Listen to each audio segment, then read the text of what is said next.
What's up, good people, and welcome back to my channel where we bond over our favorite TV shows, trending topics, and everything in between that we care about. So one of those things that, I care about, I don't know if you guys care about it, but is what I've been watching on Netflix. Some of what I've been binge watching, some of what I've been checking out. And I wanted to share my top 10 binge list for the summer of 2021, what I'm currently watching, what I suggest you guys watching, and also based on my list and my viewing taste, as you'll be able to tell by the end of this video, what would you recommend that I check out on Netflix or any other streaming platform? Because I pretty much at this point have them all. More expensive than cable. I don't know how that works out. But before we get started, please remember to like this video to help our channel grow, as well as if you are new to this channel, this would be a great time for you to hit that subscribe button below to join one of the most evolved subscriber families in these YouTube streets. So, can't forget this, but also consider joining our VIP text community, where you'll have the ability to direct message me with ideas for video content, or if you want to just recommend another show for me to watch. So definitely do that. And I also send out reminders of when we have new videos uploading, because unfortunately we can't always rely on YouTube notifications for new videos at this point. So it's just a way for you to stay in touch. So with that, let's get into my list of what I'm currently watching on Netflix specifically. So again, this is my top 10 list, and I'm going to start with my number 10 and move on to my first choice. So number 10 is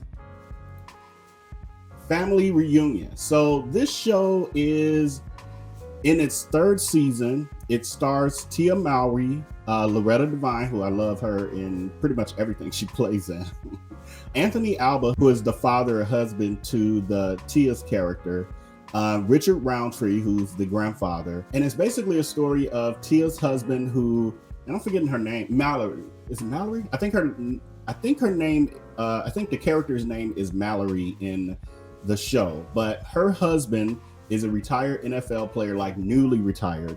And they decide to go and stay with her parents. I think they were originally in the first season visiting and considering purchasing a home there or something. And now they're in their third season, and basically they ended up with financial problems. So they're not going to be able to leave as quickly as they wanted. So they have 3 children, and the show pretty much follows the children as well as the adults in, you know, their everyday life. And it's family friendly for sure. I will say when I first started watching it, the first season, I was a little irritated by the laugh tracks because it was like after every couple words or every sentence, there was like a laugh track. I think they were overkill on the laugh track. I don't know if I've just gotten used to it or if they've gotten better, but I think I've just gotten used to it. But all in all, it is definitely a good show. Like I said, family friendly. Yeah, if you're into the sitcom, the standard kind of sitcom shows, it's definitely a good watch. And Kenya Moore made a guest appearance recently. I think it was in this season. And the second season, because I was behind. So it was one of them. Second season or third season, Kenya Moore made an appearance, and she is the cousin of, she's the cousin of the ex NFL player husband. And so that was interesting. That was her. I think she was on there for maybe 3 episodes or something, and they were all fairly entertaining. So anyway, that's my top 10.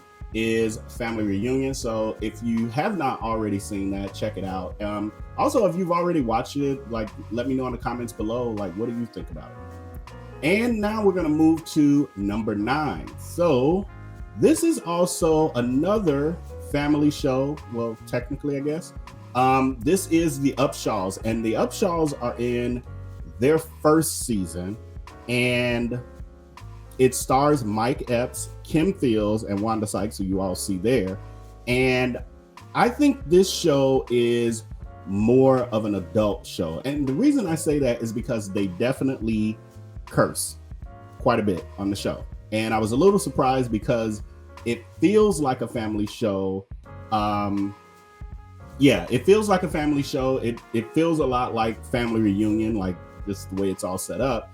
and then just to hear them cursing just threw me off in the very beginning. And I will say, I tried to watch the first episode, maybe the first week it was out or so, and it didn't really hold my attention. And I don't even think I got through the whole episode. I know I did not get through the whole episode, but I ended up seeing an interview with Mike Epps and Wanda Sykes on The Breakfast Club maybe a couple weeks later.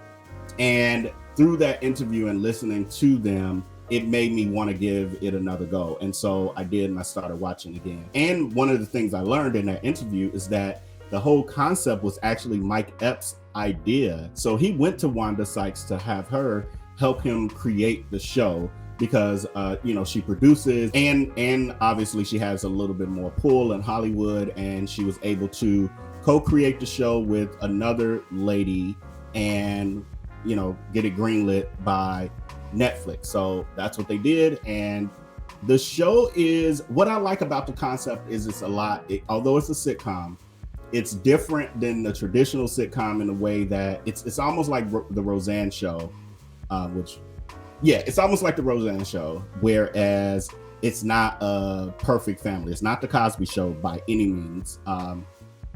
It is the father, while the mother and father were on a break, they had broke up. The father ended up basically having a break baby and now he has his wife. They ended up back together. He has his wife and he has a baby mama, and that made his other child what they call, I think, an Irish twin or something. So both of his children are the same age, the boy and the girl, but they're by two different mamas. One is by his wife, and one is by what turned out to be, his baby mama side chick or whatever. Well, she really wasn't a side chick because she got with him while he was on a break with his wife. So it's interesting. And Kim Fields is like cursing in it too, which I don't know, it just felt funny seeing Kim Fields curse, because I don't even know if she really cursed when she was on The Housewives of Atlanta, but maybe I just forgot. But yeah, she gives a lot of attitude in this, and I wish she had gave some of that attitude when she was on The Housewives of Atlanta, but that ship has sailed. But yeah, and so the Wanda Sykes character is the aunt, and she basically doesn't get along with the Mike Epps character.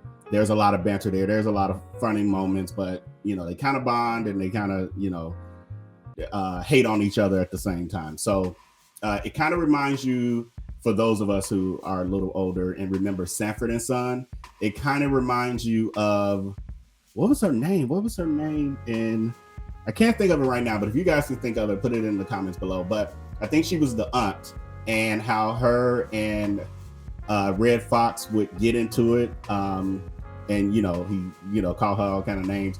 It's got it feels a lot like that, like a modern version of that. So I do recommend the show, but once again, although it looks child friendly, just based on, you see the little cute picture here of them.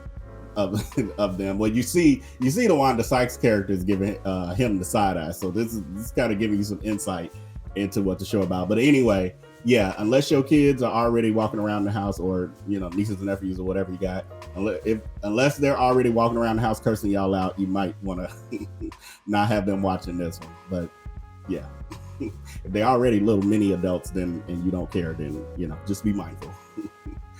All right, so we have number 8, which is a show I actually just got introduced to, through Netflix recommendations. I just randomly decided to click on it because I hadn't heard anything about it. It's just like, that looks interesting.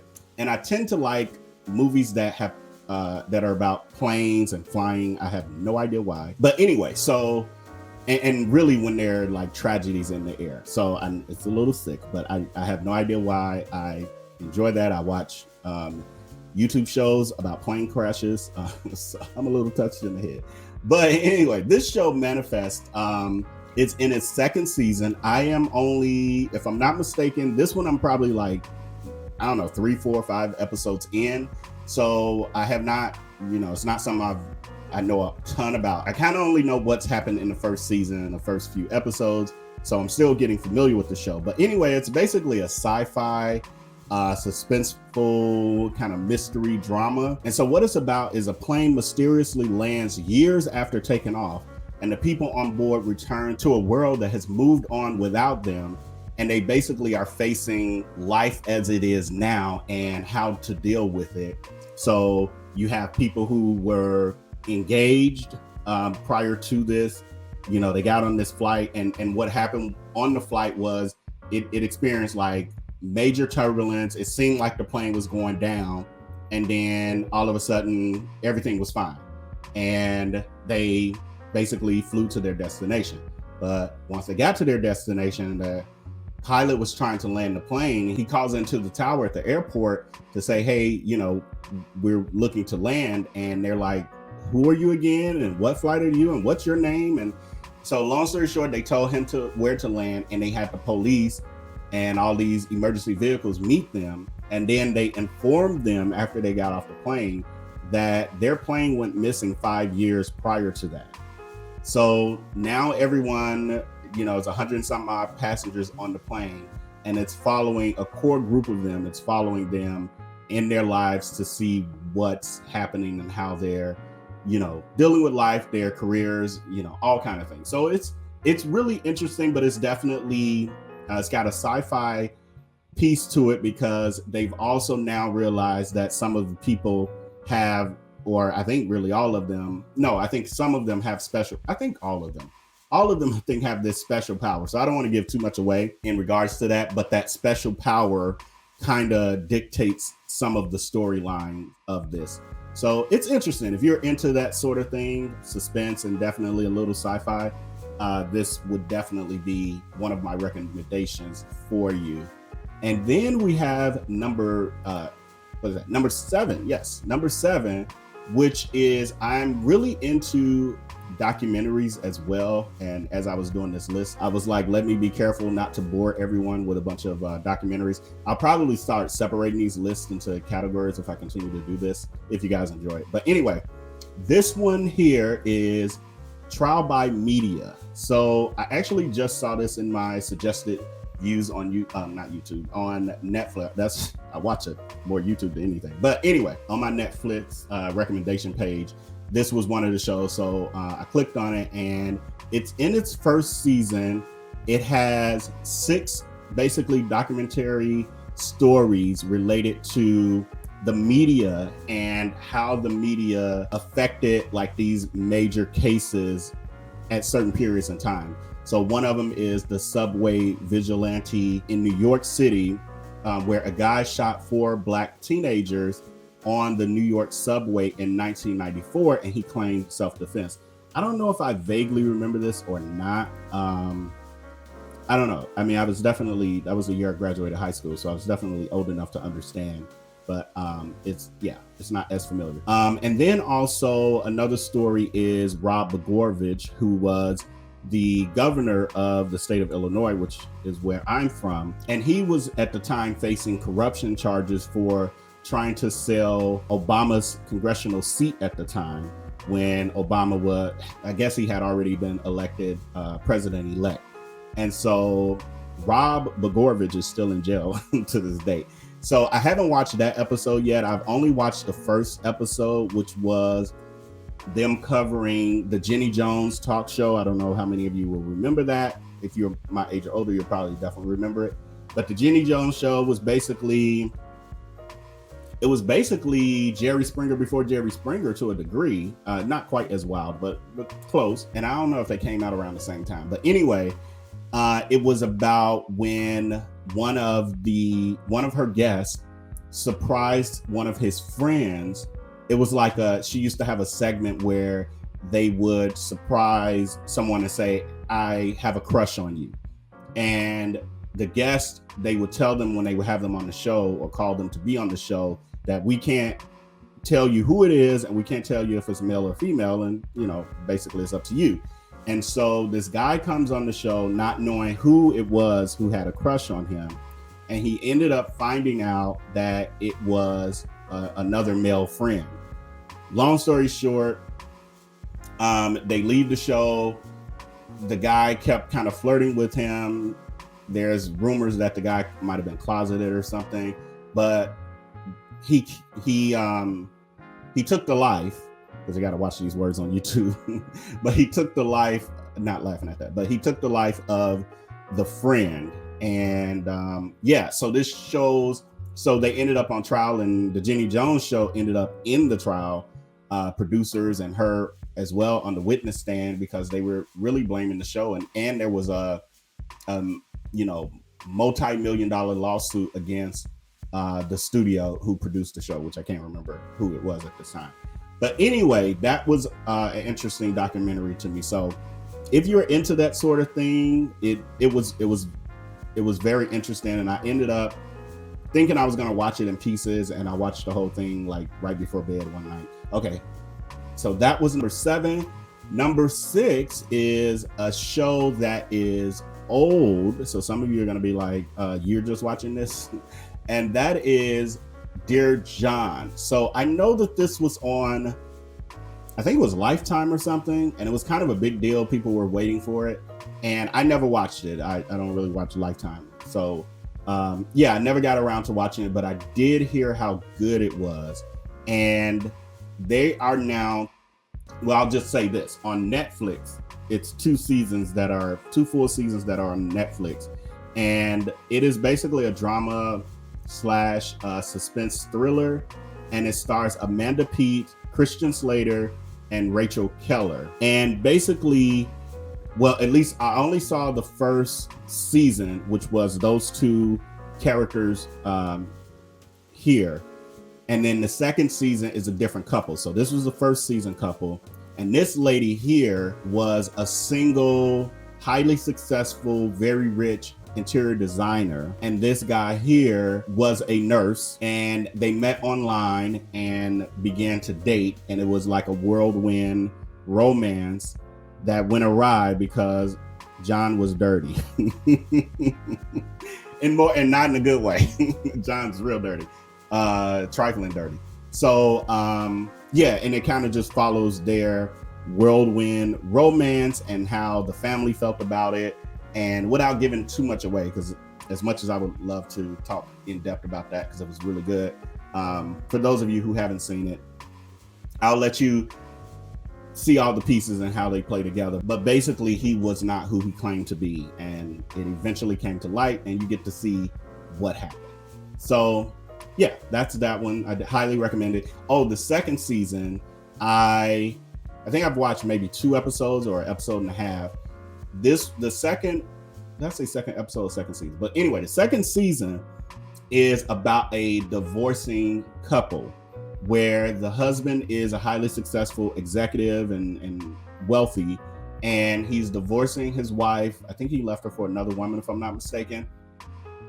But he is basically playing her dirty, doing her dirty, giving her nothing or attempting to give her nothing. And because of his money and power, he's making her life miserable. I think he even took the children and all of that. So I'm just getting started with this one, but you're seeing how, it's basically starting to make her look like she's going crazy. So, I don't know, but I would recommend that if you're into those sort of, Lifetime sort of movies. I think you might get your kick out of this. And then we have number 5. Number 5 is actually something I was not really rushing or planning on watching. And I had a friend this past weekend who encouraged me to watch it. And so that is Fatherhood, which stars Kevin Hart and Little Rel Howery, Alfre Woodard, DeWanda Wise, which I meant to pull a picture and I didn't, I'm sorry. But she is the lady who starred in She's Gotta Have It, which was the Netflix version of it. And so she's also in it, and she's his love interest. So basically this movie is Kevin Hart's first attempt, I think, at a dramatic role. And the storyline is great. His acting is fine. I could tell he was trying to do the dramatic thing. So it seemed a little forced at moments, but it still is a very good movie. It was about him as a single father of a newborn child due to the untimely passing of his wife right after childbirth, and how he navigated being a new father, but also being scared and not knowing what to do and having no experience with children. and also his relationship with his mother-in-law, who basically felt all of those things and expressed them time and time again, like, you're ill-equipped to handle this child. And she was trying to take the baby basically straight as soon as they got the baby home. So it's his plight in trying to navigate through that, his new life, his new normal, and also figure out dating. And not right away, but once it got to that point, because it followed them through a few years. So by the time the movie ends, the daughter is somewhere around, I want to say 7 or something. And yeah, so it's a really good movie. It's interesting. It pulls on your heartstrings. So if you like movies that do that, there's definitely some laughs in it, because of the fact that it's Kevin Hart, and also Little Rel Howery is in it. And so and there's another comedian guy who I'm not familiar with, but I feel like I saw him before. So he's throughout the movie as well. So it's entertaining. It's definitely worth a watch if you haven't jumped on it, because I think it came out this weekend or last week or something. So if you haven't jumped on it as of yet, I would recommend. It's a good movie, and it's child friendly as well. Is it? Yeah. I mean, besides the wife passing away in the beginning. Yeah, I think it's child friendly. Don't quote me on that. Look at the ratings. But I think it might be. Anyway, number 4 is another show that is actually a few seasons in, and I'm just not getting into it. And that's the Kominsky Method.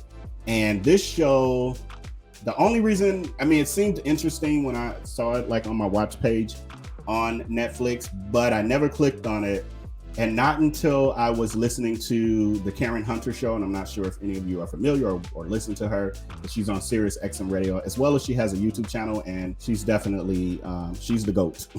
She's the GOAT. Anyway, I was listening to her show, and she did her top shows that she was watching, and this was one of them that she highly recommended. It's in its 3rd season. It stars Michael Douglas, Alan Arkin, and Sarah Baker, I think she's like a comedian. I feel like she was in one of those Bridesmaids movies, and I didn't pull up the actors. I'm realizing that I meant to do that, but you guys are going to click on it, and so you'll watch the movie and you'll see the actors.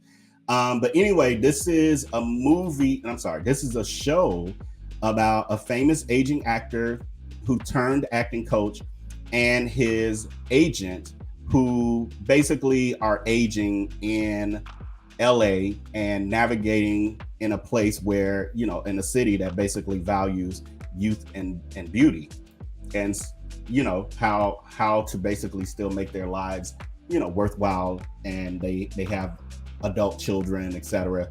The agent's wife passes away in the 1st season, and so they're also navigating that space. And that, for me, I don't know why, watching her pass away, and she passed away, I think, of cancer, if I'm not mistaken, but just the fact that they were still so in love, and they had been together, I don't know, 30, 40 years or whatever. And to see him losing his best friend, his partner, his life partner, I don't know, it was just like, it was very heart-wrenching and touching, and even the way that it all happened, all of that. So really, really a good show. It really kind of also reminds me of, if you've ever watched Curb Your Enthusiasm, which I absolutely loved that show. I know they had a reboot of it, but I didn't have HBO, so I never went back to watch the reboot, and I need to do that. But yeah, it reminds you a bit of Curb Your Enthusiasm, with the exception of Curb Your Enthusiasm did not have a script. It's very freeform, but kind of the feel of it, the storylines to a degree, feels a lot like that. So if you like Curb Your Enthusiasm, I really think you will likely enjoy this show as well. So, and again, I'm only a couple episodes in, maybe 4, and I was pretty much hooked by the first episode. Really, I really was. So yeah, I highly recommend that one. So moving on to number 3, what am I watching? What do I suggest? This is a competition show that is in its 2nd season, and that is The Circle. Now, if you're into competition shows, because those who are a little older may just see this right away and feel like, that's some stuff for the young people. But if you are into competition shows, I think you might get into this no matter what your age is. For me, I enjoy it, and I binge watch that show, because it's been out, I don't know, a month or two. It's been probably a month and a half or 2 months that they've aired the second season. And I watched the first season when it first came out, and I did the same with this. I jumped on the second season. What it is a social media experiment where they have these contestants who live in their own individual 1-bedroom apartments, all in the same building. They don't get to see each other. They can't communicate directly face to face with each other until one of them is eliminated. It's the whole thing. But how they communicate with each other is basically mimicking how we communicate with each other through social media. So they create profiles of themselves, and the circle is this entity that they communicate through. So they'll create a profile just like you would on Facebook or a dating website or whatever. They put a photo of their choice up, and they tell the circle what to communicate. And it's basically text that is written and sent to the other players, or direct messaging to individuals. So some of the people play as themselves. So it's actually them, it's a photo of them, it's their real life that they described. And then others play as a catfish. They play as someone else. So like I could go on the show and I could play as if I'm a 22-year-old female from, Britain. And I could, create that character, or I could play as one of my best friends instead of myself. And the goal is you want to keep that persona and hope that no one finds you out, because if they find you out, they can basically vote you out. And it's a whole thing. It's a competition. It's basically like, to a large degree, it's like Big Brother and social media combined. So if you've ever watched Big Brother and you enjoy Big Brother, you would, I think, very much so enjoy this too. So I highly recommend it. It is, I think they compete for a grand prize of $100,000 if I'm not mistaken. And again, I binge watch it when it comes out, and so it's just one of my faves. And again, I can't give away too much. I kind of wanted to talk about the person who ended up winning, but I would give too much away. But I loved the backstory of that. And for me, they were a person I did not expect that was going to win at all. I just kind of knew they were, I thought they would get booted off quickly. But anyway, that's number 3. So number 2, because we're getting towards the end where we're about to have this drum roll, please. This is another one that was on my recommendation page on Netflix. It's another documentary, because I'm a geek at heart. I love history and I love biographies. But this one is Seeing All Red. So this is actually, and I just noticed it says, I guess it was a Sundance Film Awardee or whatever. But it's basically a documentary following Gloria Allred, who many of us are familiar with, because it seems like anytime there's a high profile case of any sort, that she is basically having a press conference. So she kind of looks like a media person. I'm trying to think of the word. I wanted to say a media. Can I say media whore? I think I can. Anyway, I'm gonna say it. I'm gonna leave it in here. But anyway, she seems like that person. Like she's like, chasing the cameras and the microphones, just like, oh, this is something I can get on camera for. But what I loved about this and that's how I thought about her, to be honest. But in watching the documentary, I got to see her backstory and how she became the person she is. And she has a very rich story, and you get to see why she's such an advocate for women, because of some of the things that she's been through, some of the really tragic things that she's been through as a woman. Another thing that was enlightening is I do vaguely remember when the stuff started brewing about Bill Cosby, that she was somewhat involved. But what this documentary shows is that she was one of the people that would not let up and kept the pressure on the story to bring it into the limelight, even though for the longest time it looked like no one could actually, it looked like he couldn't be tried for any of the women because of the fact that, you know, it was beyond the statute of limitation. So one of the things that she fought for and lobbied for was to remove the statute of limitation on the R word in, I want to say Nevada, I could be wrong, but in a certain state, and they are working on it in other states as well. And so it was really a good, it was very interesting. And again, I love watching biographies. I love learning about how people who are successful, like their journeys to that point, So I highly recommend it. It was very well done. I kind of thought I was going to watch a few minutes and like watch it in pieces and right before bed, because I saw it and I was like, oh, you know, this is a documentary and I love documentaries, but I'm also interested in really who is this lady. And I clicked on it and ended up watching it until I want to say it's about 1 a.m. So it definitely held my attention. So highly recommend it, especially if you're into documentaries. And number one, maybe I'll add a drum roll because I'm going to edit this. So number one, drum roll, please. All right. Number one for me is yet another documentary. Surprise, surprise. I told y'all I'm a nerd. But anyway, this one was one that I really debated about whether or not I was going to even give it a try. And I clicked on it and I am so glad I did because, I'll show you what it is. High on a Hog. So this is a documentary that basically explores how African-American cuisine transformed America. So whereas I thought it was going to be some kind of high-end, elevated documentary on food and textures and all of that stuff, and I love food. I'm a foodie, but I don't obsess about food in quite that way. I just want to know if it tastes good to me. And I want to eat as much of it as possible if it does taste good. So I really just, especially with, you know, this, it's beautiful. This is beautiful artwork for, you know, the cover. What are we calling this thing? I'm having a brain freeze.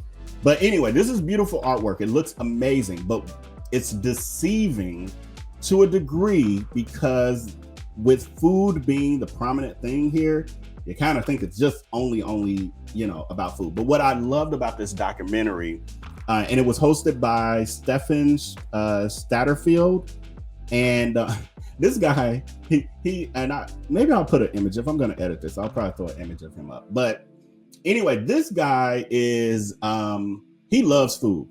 I want to say he's a food blogger. He's like a food expert, and I can't remember. I think he's a chef too. I don't know. Don't quote me because I'm trying to remember and I'm probably guessing wrong. But anyway, this guy, he was the host, and he was the person who literally traveled around the world to explore the journey of African-American food.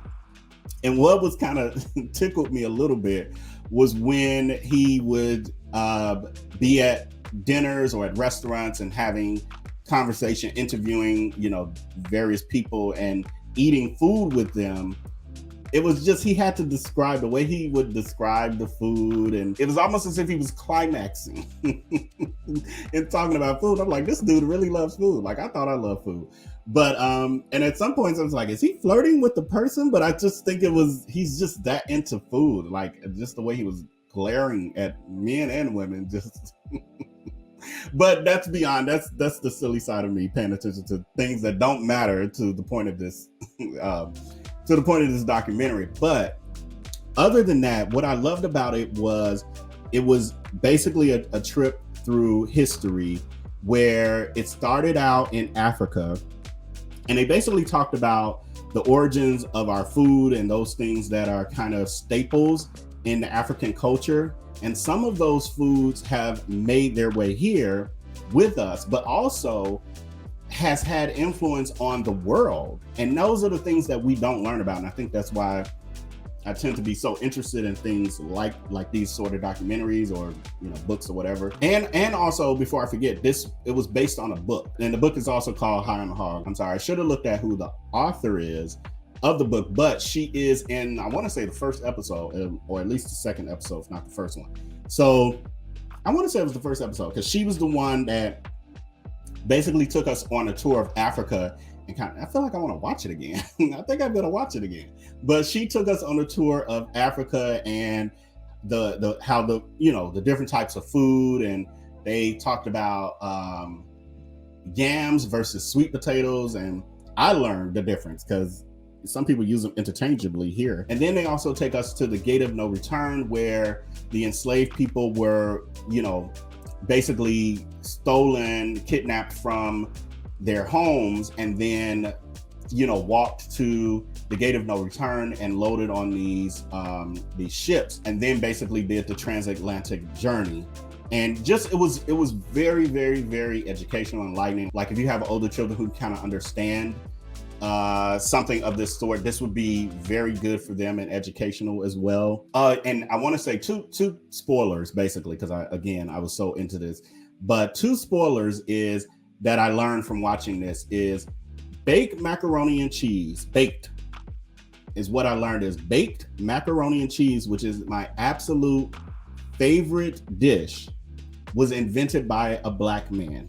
And I won't tell too much more than that, but that was enlightening, because, you know, they try to say like, oh, that's an American dish, meaning, you know, it was created by other people, but that's just not the case. Oh, and then the thing that you always hear about, you know, how enslaved people were given scraps of animals, and that's why, you know, some of us grew up eating, you know, hog maws, pig feet, you know, chitlins or chitterlings, depending on who you are now.